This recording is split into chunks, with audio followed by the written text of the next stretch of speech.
Call it the grapes of wrath. The California wildfires have struck at the heart of wine country, razing at least 5 wineries and damaging others. Most of the season's grapes have already been harvested, which limits possible damage from smoke. But many business owners have not been able to inspect their properties since the areas remain evacuated. "We just don't know yet," said John Aguirre, president of the California Association of Wine Grape Growers.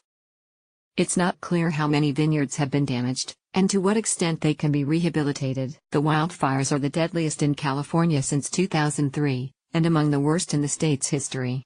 At least 21 people have been killed, and hundreds of people are missing. Napa and Sonoma counties, where the terror on the terroir struck hardest, are home to about 10% wine grapes grown in California, according to the Wine Institute. They're also home to about a fifth of the state's 4,700 wineries, which buy and process grapes, and welcome millions of tourists each year. While California is accustomed to risks from wildfires, the severity of these blazes is unprecedented for the wine industry, Mr. Aguirre said. At least 5 wineries have suffered total or very significant losses, and 11 more have reported damage, according to Napa Valley Vintners.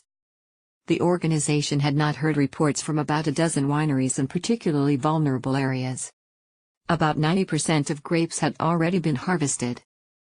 A decline in tourism and damage to vineyards are likely to add significantly to costs once the damage is fully understood, said Rob McMillan, founder of the wine division for Silicon Valley Bank.